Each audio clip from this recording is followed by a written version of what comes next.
For more on the story, we're now joined by political analyst Dr Ongama Mtimka. Thank you so much for joining us this evening, Dr Mtimka. Now, in your analysis, what key themes or messages do you anticipate the ANC will address in their upcoming January 8th statement? The party is under siege from a number of fronts. It's facing organizations on the center-right and then organizations on the far left. I think foremost in its mind is this idea that 2024 is our 1994, which underscores a cry for a reset.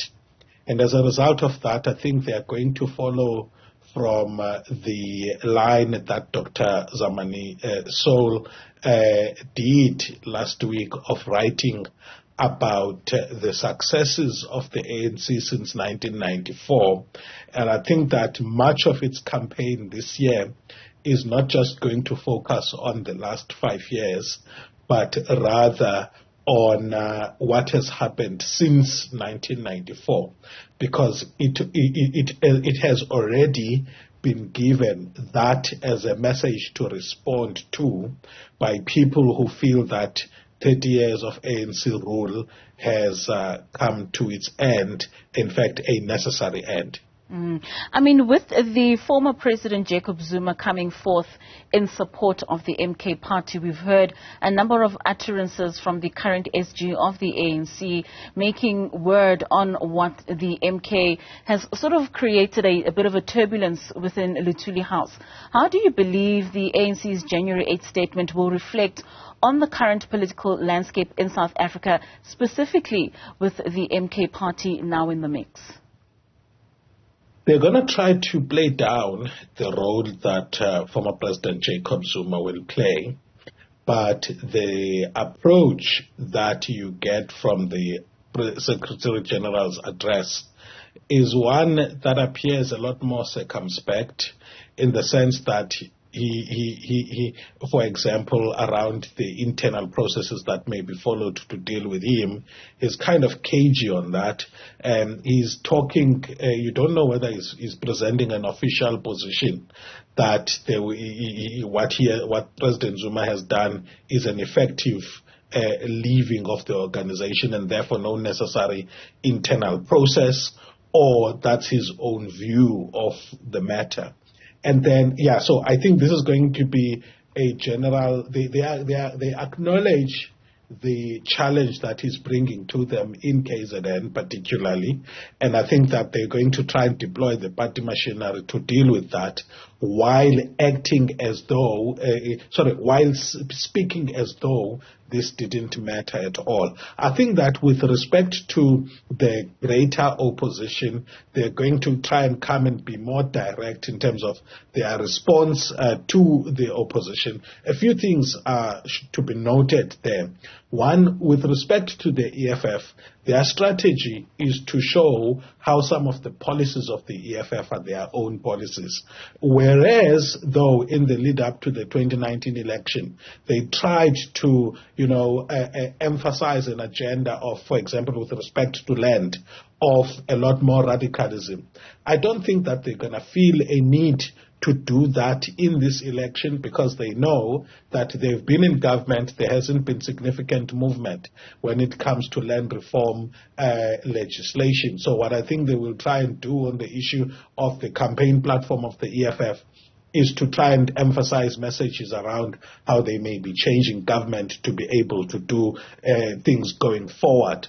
And then with respect to the Democratic Alliance attack, which focuses on governance, among other things, I think they're going to try and find something to write home about in their emphasis on internal changes and prescribing of leadership criteria internally when it comes to, it started with the local government elections, it was continued leading to the party's national conference, and then we've heard even recently that they're beginning to write some prescriptions in the list processes. So I think that they're going to emphasize those, but sadly, it would be interesting what reports have come in terms of fighting against corruption if they have some successes there, which have not been much in the public domain, I think they're going to try, it will help them to present some data as far as what has been done about corruption at the level of the state. We see what's happened at the level of the party, but even that, has been questioned along the lines that it is only targeting people who belong to the now almost defunct RT function.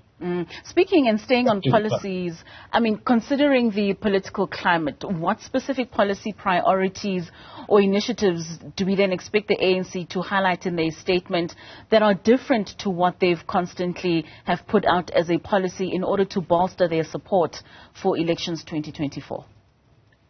I think that if they read the mood, they will know that what is top priority among South Africans is, can you transform the state to become effective and capable to deliver services? And that's more a leadership criteria, leadership quality issue than a new policy. Then obviously there are concerns about poverty and how rampant it is and inequality. And, for example, there have been reactions about the basic income grant. There have been questions about what else government will do to try and deal with the situation where you find that there's a lot of young people who are neither in employment, education, or training, and also highly unemployed. So what employment creation policies to boost economic growth, policies to deal with the energy security crisis. I think those are the main issues that the party is going to have to focus on. And also in response to the Democratic Alliance, for example, one of the attack areas or skirmishes that the Democratic Alliance is launching is around this, the usefulness going forward of empowerment legislation or redress legislation. I think that's the one area the ANC has built competencies around. It would be foolhardy for them to pull back on those now because, inequality and poverty and unemployment remain racial in South Africa, even though that has changed now to also include class, but there still is a need for how the party is going to advance redress in this period going forward. Speaking of redress and also speaking about renewal, given the recent challenges that the ANC has been faced with, be it factionalism or corruption allegations, do we expect the party to address these issues in their upcoming statement? They have to, especially corruption. That's why I'm saying if they are able to scramble together some data that shows some performance at the level of the state, and that would be SIU, NPA, among others, then they will definitely include some of that.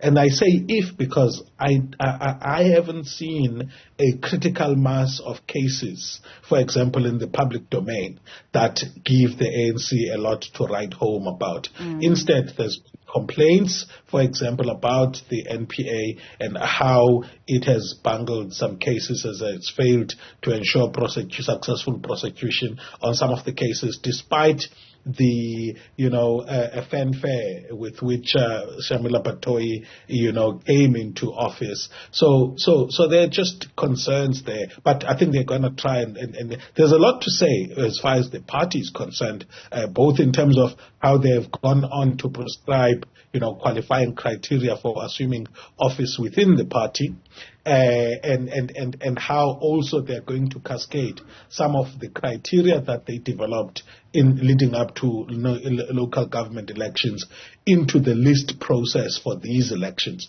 What's going to remain a point of anxiety for South Africans, though, is whether the leopard can change its spots, and lived experience, killings throughout the country, the protection of the corrupt, and how in local municipalities and regions and in provinces, the corrupt seem to have a stranglehold on government. That is not going to be something that can be, turned around in people's minds by spin. Staying with the confidence that ANC supporters may still have with the party, I mean, with some of the utterances that the SG has made earlier today with regards to the party standing by the former president, although he had charges against him, what does that say to supporters and just about the principles and the ethics of the institution if today he is able to make such utterances? Well, this is not news to, ANC people, or in fact, even the general public in South Africa. We were never under any illusions. I think the people that have responded to the utterances are more keen to advance the legalistic arguments and avenues around whether the party could actually be challenged for having led its MPs to lie in Parliament. Because effectively, that's what Mr. Mbalula was saying in the vernacular there.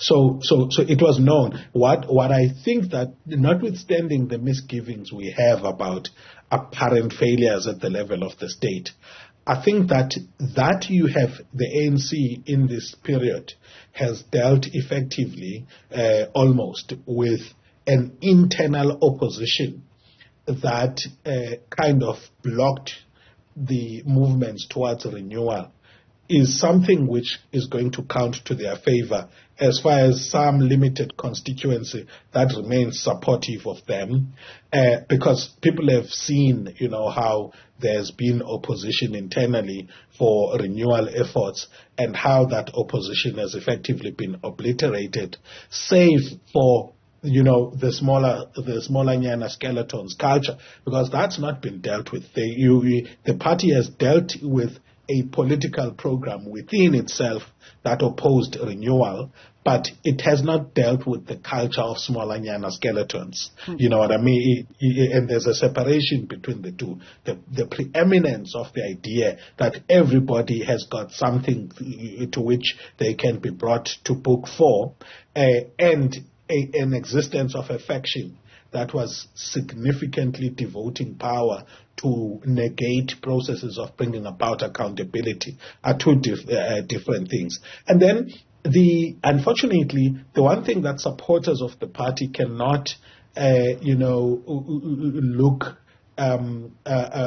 away from is failure to deliver really good results at the level of the state. Yes, indeed, there's been some good initiatives, the presidential employment schemes, among other things, and the investment, but those have not culminated in projects that would actually make a significant dent in the short to medium term. I just want you to finish that thought in terms of what you were saying regarding the confidence that ANC supporters and some of the things that they can't shy away from with regards to what the party has done over the years.